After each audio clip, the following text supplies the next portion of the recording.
Imagine being trapped in a prison with no hope of escape, where every day feels like a battle for survival. Now, picture 100 men, starved, sick, and broken, digging beneath the very walls that confine them, risking everything for one shot at freedom. It's February 9th, 1864, and what happens next will shock you. In a daring life-or-death escape from Libby Prison, these men pulled off the unthinkable. But the question remains, would they make it out alive, or would their desperate gamble end in disaster? Stay tuned to find out how one of the most audacious escapes in American history unfolded. It was February 9th, 1864, deep within the confines of Libby Prison, a Confederate stronghold in Richmond, Virginia. Over 100 Union officers, weak from malnutrition and enduring unthinkable living conditions, were preparing for the impossible. For 17 nights, these men had been working tirelessly on a desperate project, digging a tunnel hidden beneath the prison floors. This wasn't just an attempt at escape, it was a life-or-death gamble. With nothing but crude tools and sheer determination, they had carved their way toward freedom, risking discovery and execution at every step. Now, with the clock ticking and the freezing temperatures adding to their misery, it was time to act. This is the story of the most daring mass prison escape in American history. But before we uncover the details of this great escape, we must first understand how these men ended up there. The American Civil War, fought between 1861 and 1865, remains one of the deadliest conflicts in U.S. history, claiming over 600,000 lives. However, the devastation extended far beyond the battlefield. Twice as many soldiers succumbed to disease as to combat wounds, with poor sanitation and inadequate medical care fueling the spread of deadly illnesses. As the war dragged on, the number of prisoners of war soared, leading to overcrowded and unsanitary conditions in military prisons.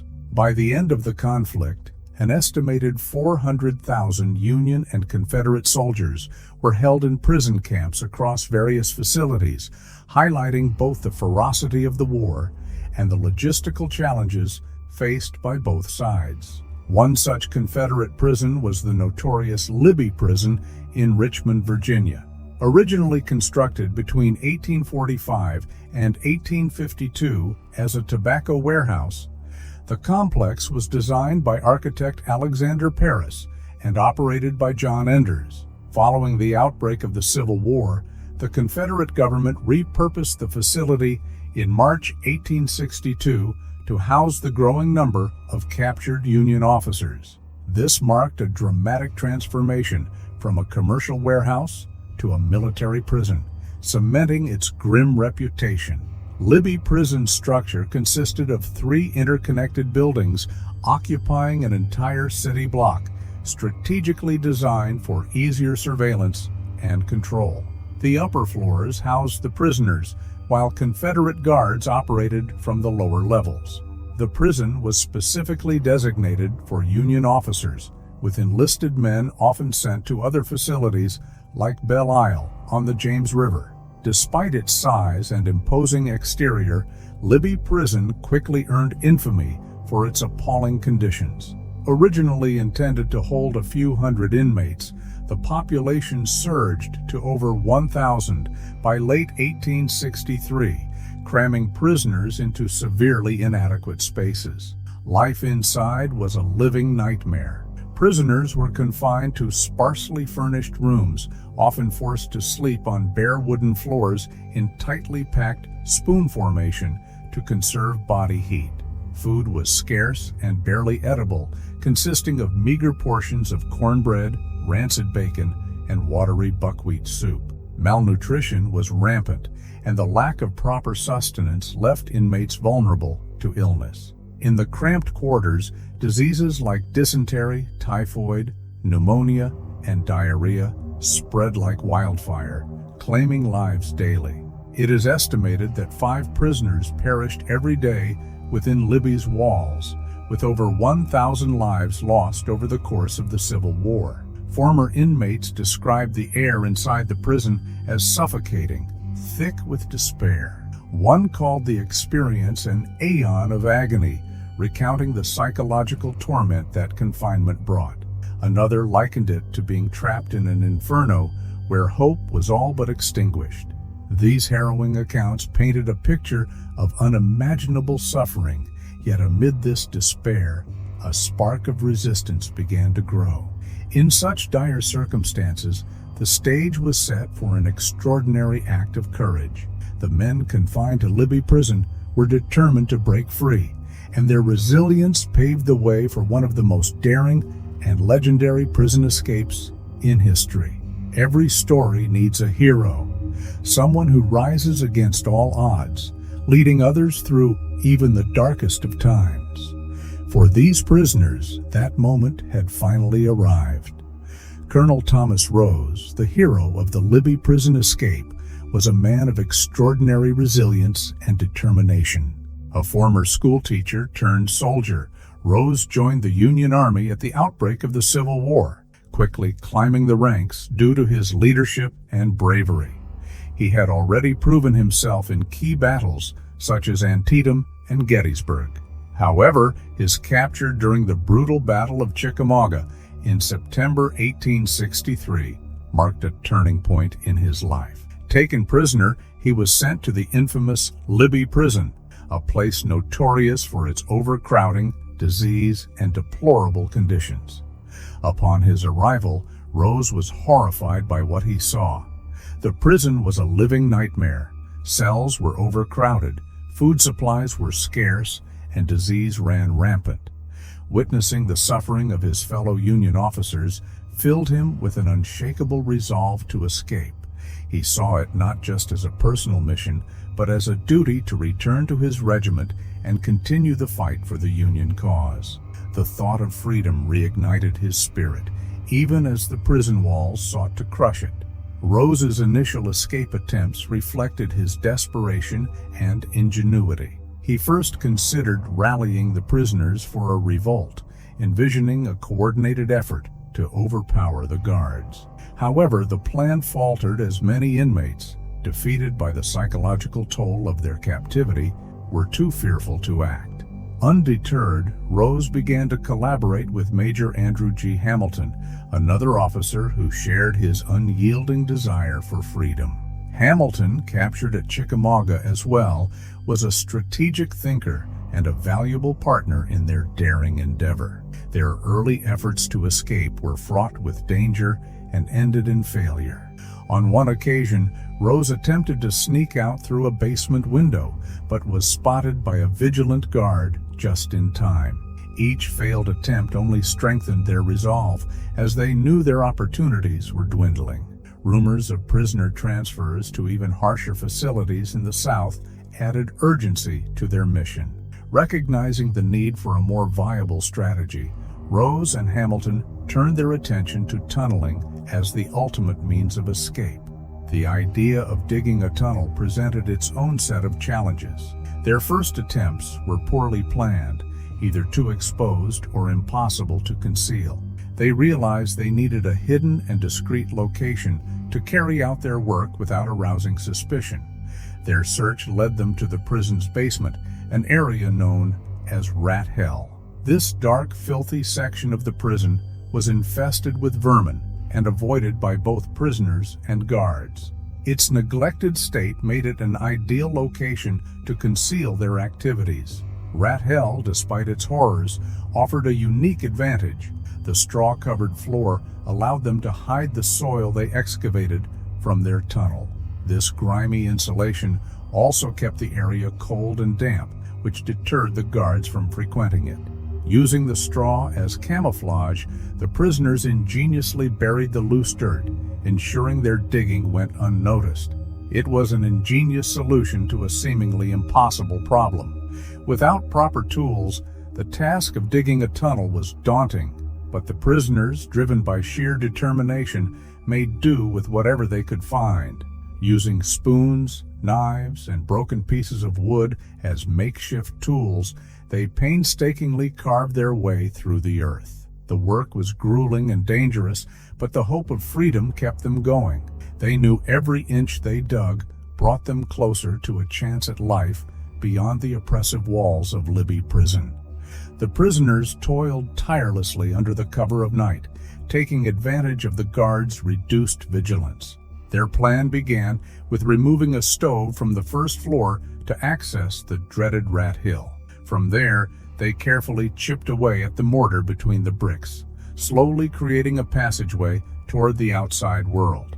As the vision of tunneling out of Libby Prison began to solidify, Colonel Thomas E. Rose realized that such an ambitious escape would require a dedicated team.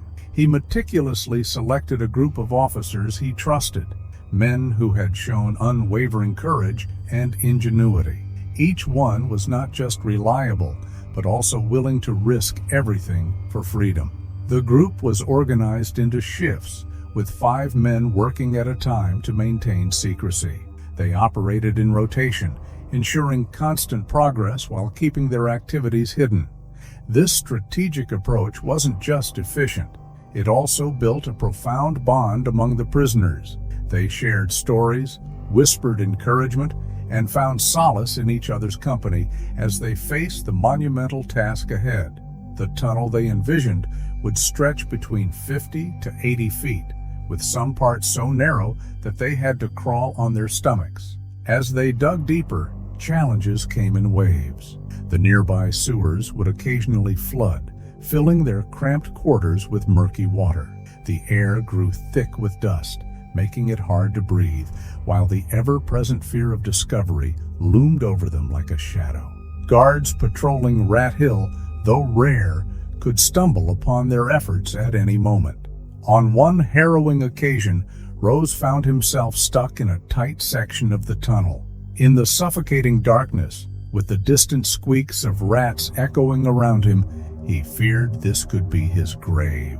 But summoning every ounce of his strength and determination, he wriggled free and resumed his work, refusing to let fear overtake him.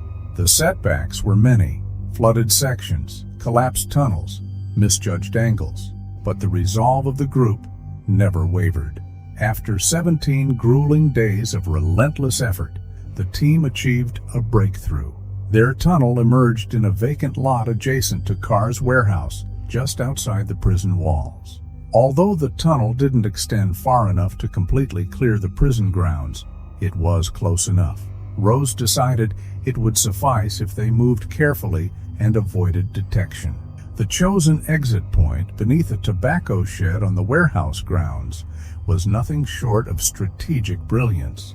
It allowed the escapees to blend in and slip into the streets of Richmond without raising suspicion. The guards, overconfident in the supposed security of the prison, were far less vigilant than in other camps, giving the prisoners an advantage.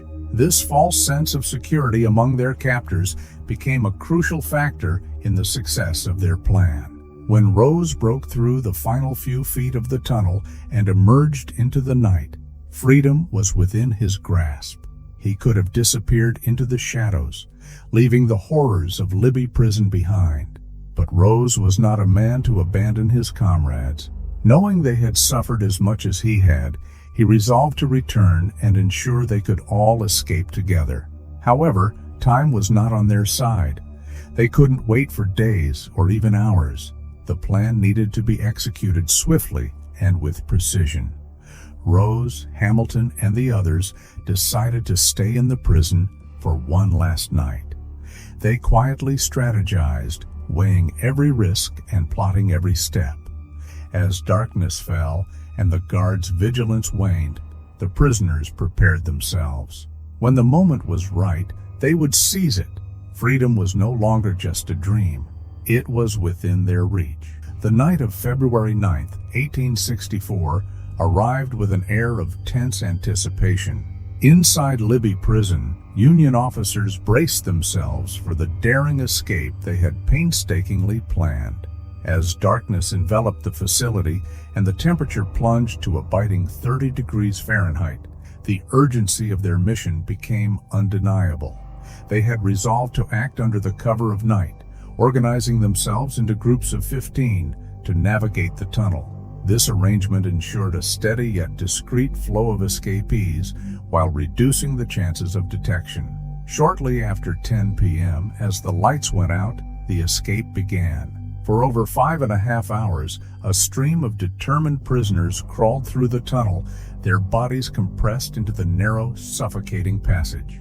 Emerging one by one into the vacant lot adjacent to Carr's warehouse, they moved carefully, their hearts pounding with each calculated step. The method was simple, but required precision. After wriggling through the tunnel, they emerged beneath a tobacco shed on the warehouse grounds. From there, they had to stealthily navigate Richmond streets, avoiding Confederate guards and suspicious civilians. Caution was paramount. The escapees moved silently, aware that even the faintest noise could spell disaster. The initial groups gathered inside the walled yard of Carr's warehouse before slipping through the front gate. Their strategy was to blend in with any late-night pedestrians, disguising themselves as ordinary civilians rather than escaped prisoners. Colonel Thomas E. Rose, a pillar of leadership throughout the operation, was among the first to exit the tunnel. His calm demeanor and strategic guidance bolstered the morale of his fellow officers, who relied on his direction to proceed safely. Rose's unwavering determination set the tone for the others as they ventured into the unknown. The streets of Richmond posed countless risks. Many of the escapees narrowly avoided encounters with Confederate soldiers, their hearts racing as they dodged patrols. By 3:30 a.m., the last of the group had emerged from the tunnel. To cover their tracks, they re-bricked the tunnel's entrance, erasing evidence of their daring breakout. By dawn, 109 men, 21 majors and colonels, 35 captains, and 53 lieutenants had escaped the clutches of Libby Prison.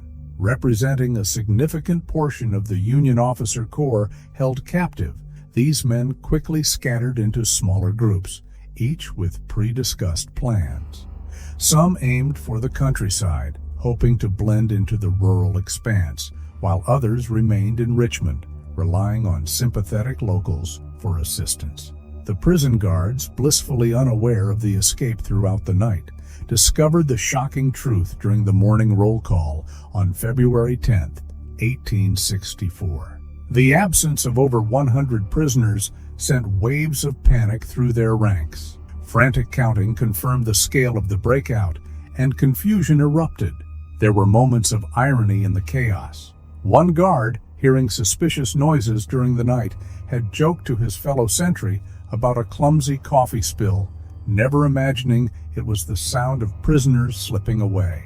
This complacency, born from the belief that Libby Prison was escape-proof, had rendered the guards unprepared for such an event. As the realization set in, the guards scrambled to respond. Accusations flew. Some sentries were arrested on suspicion of bribery or collusion.